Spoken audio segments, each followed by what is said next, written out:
Hey, welcome back everybody, it's Garubis, and we're now finally moving on to the build portion of my case review for the Core X5 from Thermaltake. As I mentioned in my previous video, I got a little excited about the new case and got some additional hardware to go with it. And one of those items was the monoblock for my motherboard and processor. And what the monoblock does is it not only water cools the CPU itself, but it also water cools all the power delivery as well. So before we get started actually building in the case, I'm going to install my new monoblock. As you can probably already tell, I have already taken off my old water cooling from my existing CPU and motherboard. And I got my instructions here, and we are going to get this installed here. Then once we get that done, we will get the motherboard installed in the case and continue the build and see where it all goes. So let's get started. So obviously the first step here is going to be to remove the cover here and the existing heat sinks here. I gotta get those out of the way because now they'll be water cooled.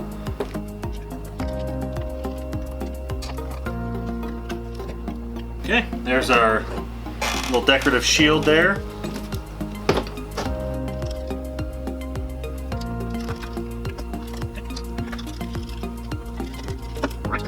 Now, when we flip back over, you can see we got our two heat sinks now removed. And you can really see here what we're actually going to be water cooling. So with that removed, the next step normally would be to remove the stock mounting points for the cooler. Those are already removed because this motherboard had already been water cooled.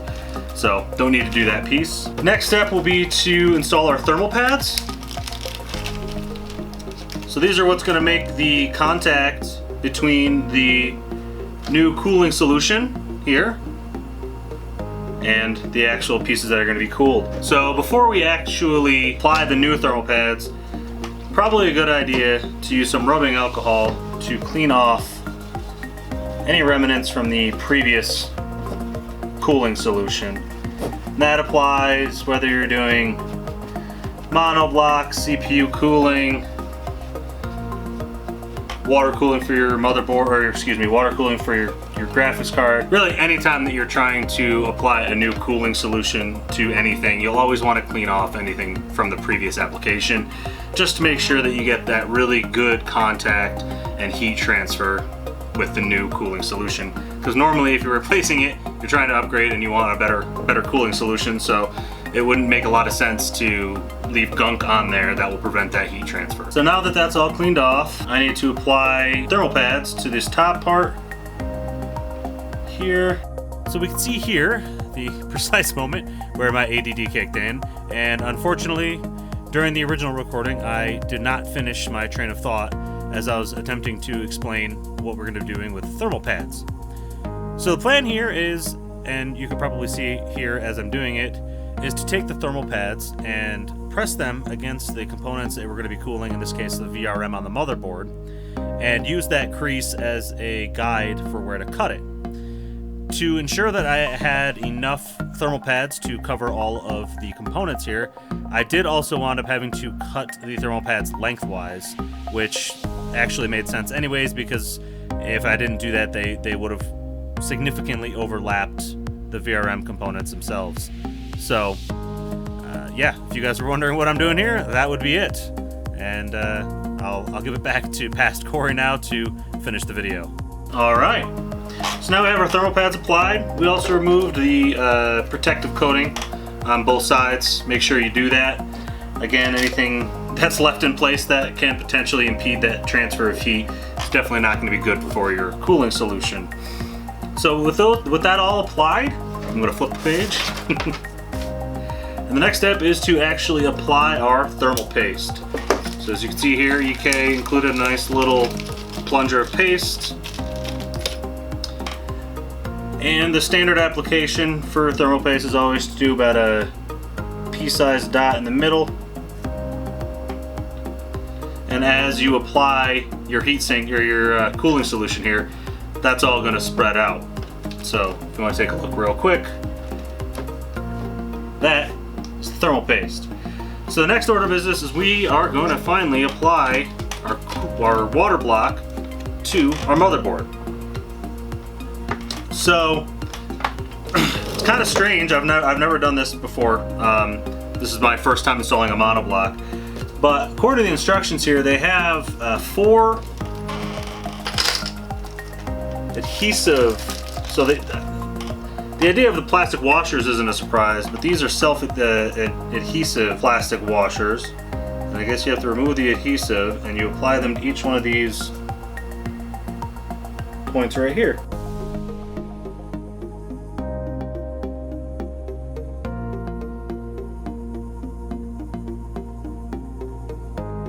And there we go. So as you can see, I got the 4 washers applied here. So the next step is to actually apply our monoblock to our motherboard. So make sure I get the correct orientation. And this should come down right like so. Alright, so with that now applied, flip this over. And now we get to put a bunch of small screws in. So first order of business, I'm going to get my insulating pad here installed. Then our back plate.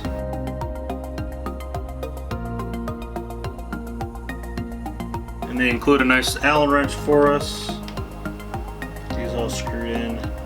Okay, so now that I have the 4 screws around the actual CPU itself installed, I'm not going to tighten them all the way down yet because I want to have just a little bit of play to make sure all the rest of these holes line up correctly. And now on the back, they gave us these small screws here and then some non-adhesive plastic washers that will then screw in all around these other 4 holes. So let's get that done now.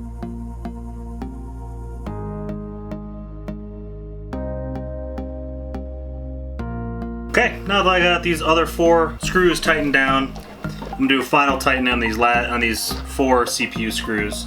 Really make sure we get good contact here.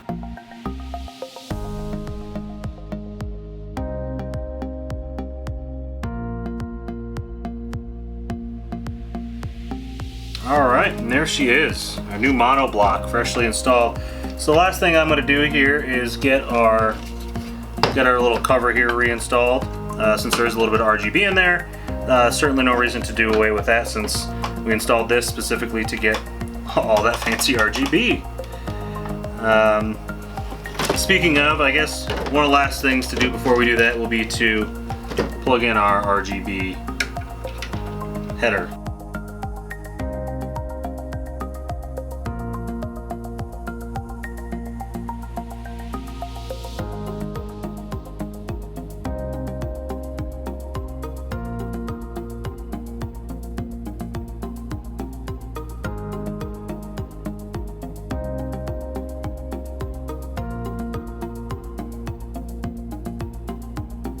And there she is in all her glory. So as you can see, I reinstalled the cover here. Got a little strip of RGB here, so that'll go nicely with all the RGB coming through the monoblock itself. Last step would be to remove this nice little cellophane protective sticker here over top of our EK logo. And we are done. So now we can actually move on to getting this installed in our case. So I'll see you guys in just a minute. Okay, so if you recall, one of the things I really liked about this case in part 1 of my review was that it's a modular case, which means things can be taken apart and put back together as needed. Well, one of those pieces that can be taken apart, or taken out in this case, is the motherboard tray itself. So that's gonna make our life a lot easier as far as getting this thing installed in the case. So that's gonna be what I do first.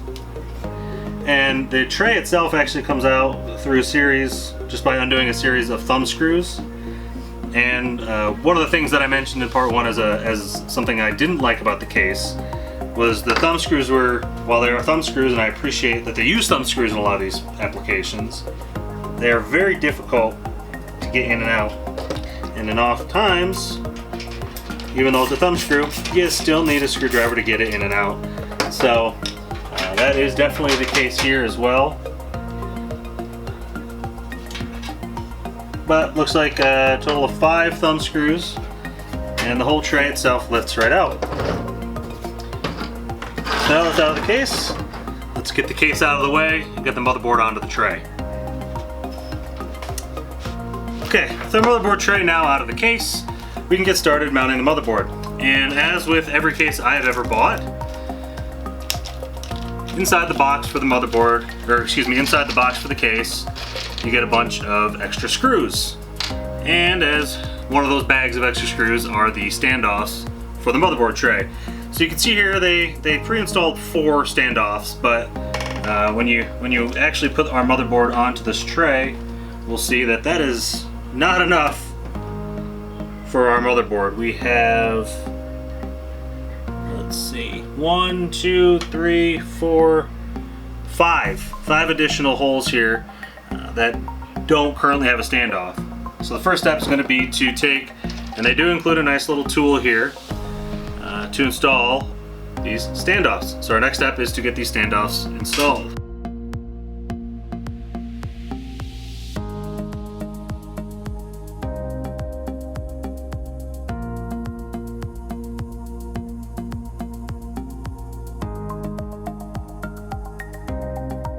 Okay, so with all of our missing standoffs now installed, we can get our motherboard placed onto our motherboard tray.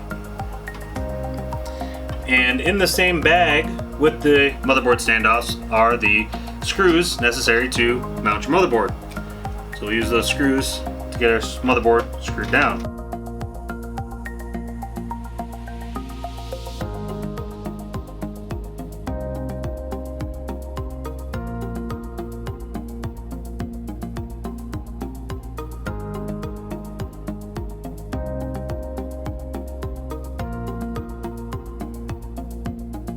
And there we go. One motherboard now installed on the motherboard tray. So with that done, and that was actually really easy, outside of having to deal with getting the screws out of the screws out of the case itself so we could remove the motherboard tray. The installation itself was very easy. The one thing, if you are going to get this case, the Core X5, you'll notice there are a couple of really tall standoffs. So you can see it's a normal size standoff there, and that's our extra tall standoff there.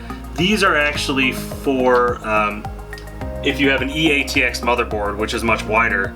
They have this additional crossbar that installs in the case a little bit further out, but it's a little bit lower than the motherboard tray itself. So when you attach your standoffs to this crossbar, they need to be extra tall to come up to be the same level as the ones installed on the tray itself. So if you're not installing an EATX motherboard in this case, you can remove the bar, which is what I've already done, and there's no reason to use these extra long standoffs. So you can just put them back in the bag and store them with all of the other extra screws that are included with the case. Okay, so here you can see we have our case now ready to have our motherboard tray reinstalled into it. So I'm just going to slide it into place.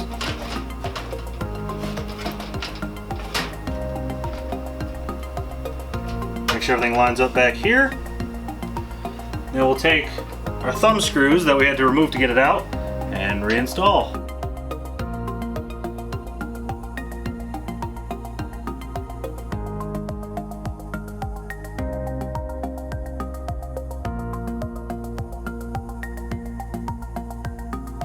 And there we have it.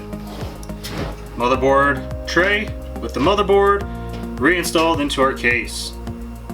So with that done, I'm going to go ahead and get the power supply installed.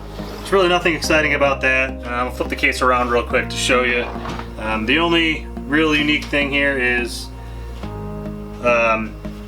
there's a little support bar, and I don't know if you're going to be able to see it. There's a little support bar right here that got some vibration pads on it.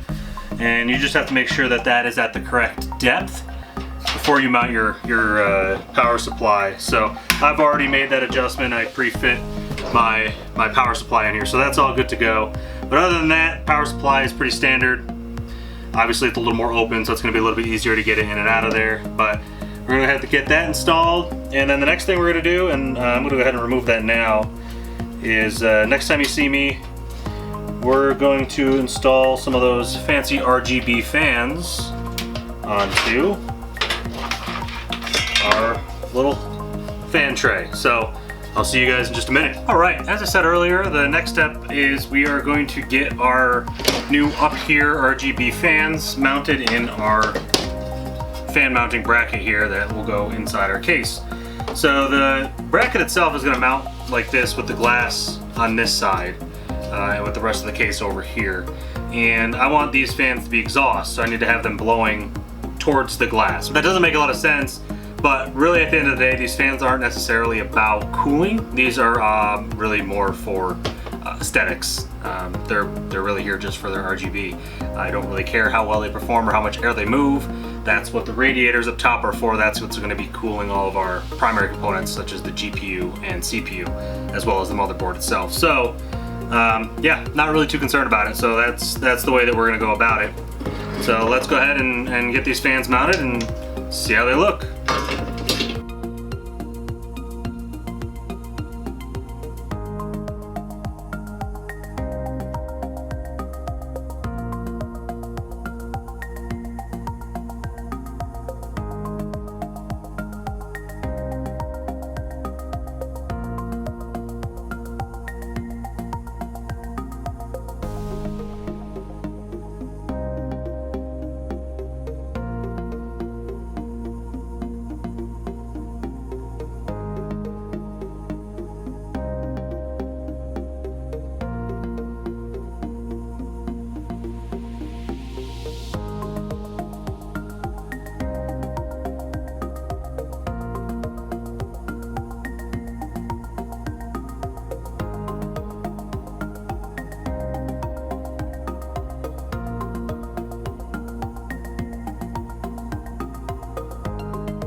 Okay, there we go. Got all of our fans mounted in here, ready to roll. I ran all the cables down below the fans, so hopefully that will hide the cables a little bit. And you can see they all come out on the same side here. I'm not 100% sure where I'm going to locate the fan hub, which is what they're all going to eventually plug into. I'm hoping I can mount it to the underside of the motherboard tray, but it's going to make it tough for some of these cables to make it all the way there. So the next step, now that we have the fans mounted in our fan mounting bracket, is to get the case up here, get our fans mounted in the case, get the rest of our water cooling equipment mounted, as well as our GPU, then fill it up and do some leak testing. Once we're happy with the results of our leak testing, assuming there's no leaks, we can get it booted up and see how she looks in all of her RGB beauty. So give me just a minute to get the case up here and we'll move on to the next steps. All right, so here is our case as it currently sits. As you saw earlier, we got our motherboard mounted to the tray, got the tray mounted back in the case. Off screen, I went ahead, or off camera, went ahead and got my DVD RW drive mounted, which probably a lot of you don't have anymore, but I like having access to CDs and DVDs. I also mounted on the front another one of our RGB fans as an intake. And then to that fan, I mounted our new RGB water pump. We got our drain connected here, got our outlet here, and our inlet on the back side of the pump. Also got my power supply mounted here in the case, and we got our 8-pin and 24-pin power connectors connected to the motherboard. So before I get the fan mounted in, I'm going to go ahead and get my graphics card mounted, just to get that done and be able to move on to the next steps. So here's our graphics card, also water cooled. You can see I already have all of our fixtures on here for our water cooling components. I went ahead, again off camera, and removed the 2 expansion bay plugs. So we should be able to just slide our card in.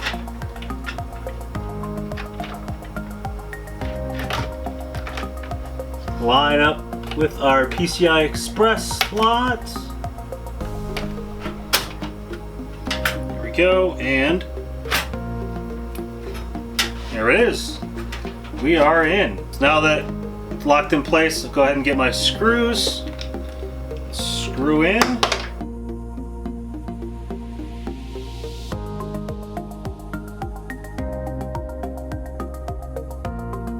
There we go, all screwed in.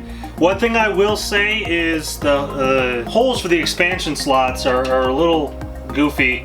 To get them to actually line up with the mounting bracket for the GPU, I had to put a little bit of pressure, press them in, get those holes lined up, and then I had no problem screwing it in. And now that it's in, there's no issues with it. So again, just one of those weird little quirks with the case that I've been running across a few times. So again, off camera, I went ahead and did some test fitting just to make sure that everything was going to fit in here all right. And I ran into a small issue. Ran into an issue where when I had this little cover over the water cooling ports for my graphics card, there wasn't enough space to fit my radiator with the fans above it. At first I was really unhappy, and I was worried I was really going to have to give this case a bad review, because if I can't fit 2 full-size radiators with fans up top, what's the point of having such a big case?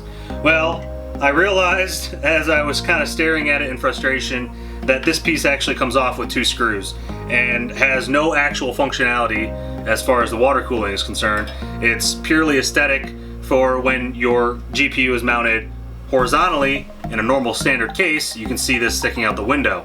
Well, this is going to be covered up by a radiator and fans anyways, so there's no reason to have it on there. Took it off, everything fits beautifully. So as I said earlier, let's go ahead and get these fans mounted in the case. And it's simply lining up these 2 screws here on the bottom with some slots in the case itself. Line those up, slide them in.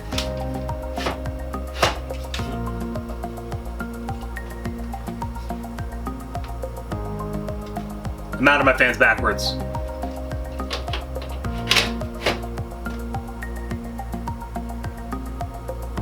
Mounted my fans backwards. Alright, well, I'm gonna get the fan swapped around, but just so you can get an idea, as I said, it's as simple as lining them up on the bottom, sliding them into place, and then there's 2 screws that screw in up top here, and that holds it in place. So I'm gonna get these fans turned around because I really don't want them as intakes. I'm actually going to be setting up my top fans here as intakes, and then my front fan is already intake, so I have a ton of intake already. I really don't need 3 more fans doing intake, and I also don't want those fans being intake because there's no filter preventing dust from getting into the case, so wouldn't really do me any good. I might go ahead and mount an exhaust fan here as well, again, just because I have so much intake already. Probably not a bad idea to get a little bit more exhaust. So let me get my fans reversed, gonna get them mounted in the case, and then our next steps will be to get our radiators and fans mounted in these top brackets and get those mounted into the case. So I'll see you guys in a minute to mount some radiators. So as I mentioned before, now that we have everything else mounted in the case, the next step is to get our fans and radiators mounted in there as well. You'll probably notice that I went ahead and pre-mounted my fans and did a little cable management here on the radiator just to get everything moving in the same direction. I also went ahead and removed the the crossbar brackets from the case, which is where the radiators are going to mount to. You can see here I laid them out as they're going to be mounted to the radiator. And again, that's one of the advantages of this case is due to its modularity, everything kind of comes apart similar to the motherboard tray. The brackets for the top radiator mounts, fan mounts, are removable, and therefore I can get everything kind of situated and mounted here and then mount it all back into the case at the same time. So I have here some screws and a Allen wrench, and we'll get these mounted. I am going to get all these screws started and snug them down, but I'm not going to tighten them all the way down because once I get everything back in the case, I may want to slide my radiator around just to position it appropriately before locking everything into place. So without further ado, let's get these suckers mounted.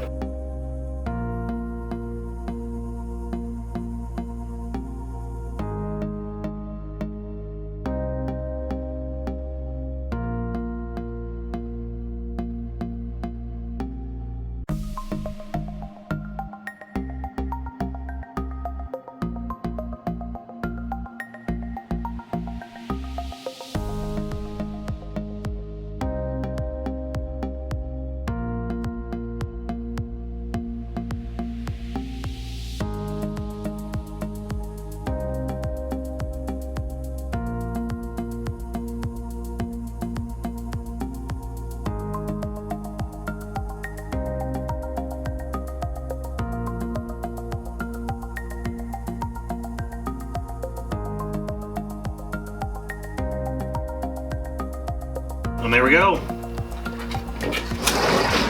12 screws later, and we got both our brackets mounted with a little bit of play in them still. We'll get this mount. We'll get the other bracket mounted to our other radiator and get both of them mounted back into our case. And then once that's done, really all that's left is to do a little bit of cable management, which is probably going to be the biggest or the most frustrating part of the whole build, since the case itself is really wide open, and I think I've mentioned it multiple times already that there's really nowhere to hide anything. So you got to get creative in how you run your cables. And then again, another part that I've found difficult just doing some test fitting in between shooting. Getting all of my water cooling tubing ran is also proving to be a bit more complicated than I thought. When you look at the case, you initially think that there's tons of room, you'll be able to run things wherever you need them to go, no problems. But definitely have learned otherwise. Definitely had to make some interesting choices. You'll see on this radiator, I actually had to put a 90-degree angle on here, which I normally don't do on a radiator because, as you can see, it hits here, and so you don't have that full 180 degrees of options. But I needed a tight turn here, and since I'm using the soft tubing, if I try to use the tubing itself to make that turn, it's gonna kink. So I went ahead and put the 90-degree fitting on there, and got a little creative with how, I think, honestly, the most difficult part was getting the water cooling run through my graphics card, and also making sure that I have the water run through one of these radiators in between the components. Would have been a lot easier if I could have done, and maybe it wouldn't have made a huge difference in the cooling altogether, but if I decided I wanted to run it straight into the CPU, then into the GPU, then into the radiators, or into the radiators, then into the CPU, then into the GPU, back to back, probably would have made the tubing a little bit easier to run. But I really wanted to try to get component, radiator, just to make sure that each component is getting the maximum amount of cooling from the liquid. So yeah, definitely caused some issues and some hurdles to get over, but I think I have a solution. So I'm gonna get this guy mounted up, get the radiators in the case. I'll probably get the tubing in off camera and then kind of go over everything that I did to make it all work, since it's really gonna be a pain, and I don't want you guys to have to watch that. So I'll see you in a few minutes. All right, welcome back everybody. And if you haven't noticed, obviously quite a bit has changed with my build here in the Thermaltake Core X5 case. So if I recall correctly, when I left off with you guys last, I was mounting my radiators and fans to these brackets, these mounting brackets for the top of the case. Well, since last time I saw you, I have been scheduled to stream.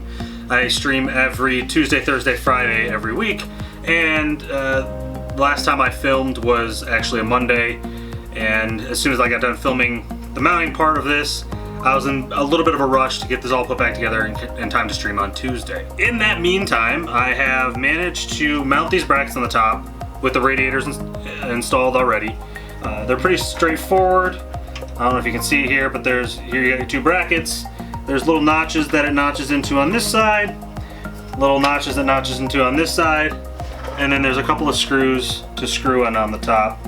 And you do that for both radiators and you're good to go. Now obviously I found it easier to leave everything unscrewed until I was done installing all of my tubing. It was nice to be able to kind of lift these up and manipulate some of the tubing while doing the installation, as opposed to having it screwed down and having them stuck in place. So outside of getting the radiators installed, I obviously got my my water cooling tubes all installed throughout the system. This is actually one of the things that I will be talking about later in my pros and cons section for the case, but I was able to get all the tubing installed. It isn't exactly how I would have liked it to look, but it works. I have been using this for a couple of streams now. Everything's been great, temperature's been great, so while it doesn't look pretty, and I'll show you the other side here in a second, this side is kind of a mess. This side is just ugly, and I'll show you that in a sec. Regardless of how it looks, it gets the job done. I will say that after installing this tubing in here, I am going to probably be redoing it to improve the look of it a little bit. I haven't decided if I'm going to go solid tubing and bend or mess with the section over here. So again, that will be brought up later in the pros and cons. So really quickly, I also did a bunch of cable management. It wasn't quite as bad as I thought it was going to be. There are some, you know, in these cross rails here, if you can see it through here, you are able to get a little bit of cable management hidden in there. At the bottom of the case, actually, I don't know, it's got holes all throughout the bottom of the case. And I don't know, I tried mounting fans down there and they didn't really work. They didn't really line up well for me to get the screws in. But they did come in really handy for zip tying some cables to the bottom of the case and keeping everything at least organized. So the cable management, while the cables are visible, does look pretty nice. I was definitely impressed by that. So here, let me flip this around, show you the other side. Okay.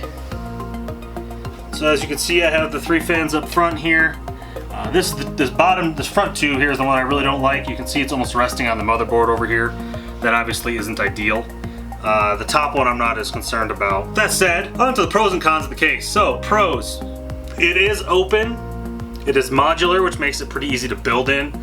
Again, I mentioned earlier in the video the ability to take this motherboard tray out, get the motherboard pre-installed, and then install all of that at the same time. That's really nice. I do still really like the look of the case. I like the shape, the color, the front. I like having the dual tempered glass panels. I really like all of that.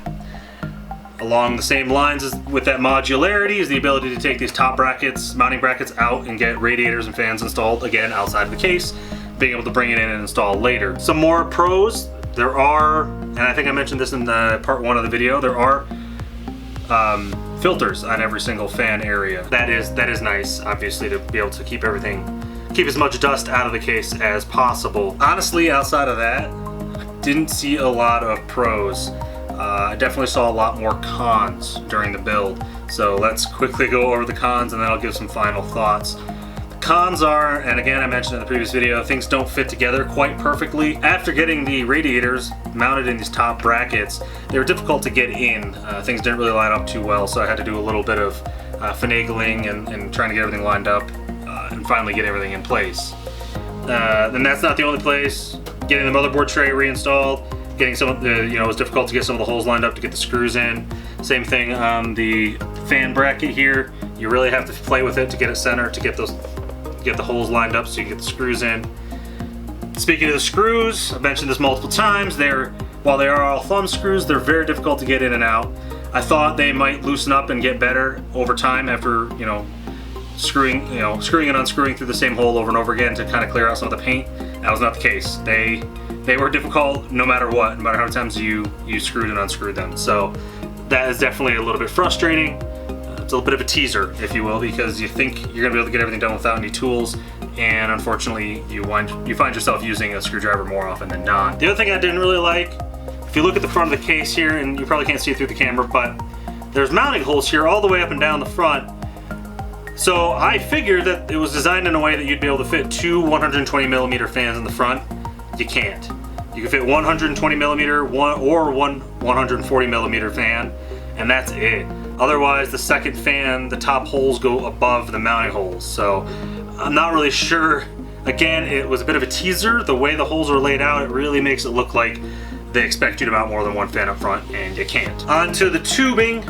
So I mentioned earlier, I really didn't like the way a lot of the tubing came out. I was making an effort to get a radiator and fans in between each component. So as it came out of the reservoir, it went straight into the graphics card, into a radiator, then to the CPU, then to another radiator, then back to the reservoir. In doing so, it made some of the runs very difficult. I think some of that could have been alleviated, one, by just going back to back, hooking the graphics card directly up to the CPU cooler. That probably would have helped. The other thing that would have helped would have been if I could have mounted one of these radiators the other way around and had the in and out ports for the water cooling on this end. Unfortunately, and this is kind of my own fault, because I did want to have my optical CD drive, DVD drive in here, which again is one of the things that I liked about the case, was it still did give you the option to have an optical DVD CD writer in there. Unfortunately, by doing so, I couldn't put the radiators the other way around. There wouldn't have been enough room to get the tubes attached. And I couldn't move this down because it would have interacted with my reservoir pump combo down here. So again, that was kind of something I brought upon myself by sticking with that. If that wasn't there, I probably could have reversed some of this and again had a lot cleaner runs in the case for my water tubing. Otherwise, it's a nice case. It does offer a lot of free space. Overall, I like the case. I still like the look of the case. I have a feeling I'm going to go back and redo the tubing, which will again remove one of the cons, and that's going to either be done by removing and just giving up on having a DVD drive in my case, or by going to hard tubing and getting some new fixtures and trying to improve some of these angles. If I can do that, then I think I can clean this up quite a bit. But again, I was in a bit of a rush to get this all put back together in time for a stream, so I didn't have time to wait for new fixtures or anything like that. So definitely get that cleaned up. Overall, again, really like the case. If I were to have to rate it out of 10, I'd probably give it a 7 out of 10. Now before I go, I did want to turn this baby on and let you guys take a look. I also left the protective film on there because I know a lot of people like to watch that get torn off, so I'm gonna go ahead and do that. So give me just a second to get this all put together, turn it on, and you guys can see how it looks, and I'm gonna get back to gaming. So here we go, I got the case all put back together, got it plugged in, powered her on, and here you can see my PC in all its glory. You can see a lot of RGB between the graphics card and the reservoir over here, as well as the fans down in front. And I'm really happy with the way it looks. The only thing I'm really disappointed on, and I've mentioned it before, was the way the tubing runs turned out, but I have plans to improve that in the future. Again, overall, I really like building. I think before I said I gave it about a 7 out of 10, and I think that's fair. For being as unique as it is, you know, I think it really needed to bring something special to get anything higher than that. And more than anything else, as much as I want to love this case, I did run into some issues. I think my initial opinion of it was very high, and it worked its way down throughout the build. So I think if you really enjoy water cooling and trying to get creative and putting things together in a unique way, this is the case for you, which is what I wanted. So overall, I am still happy with it. And without further ado, I would like to introduce everybody to my new build, which I have dubbed Arctic Blaze.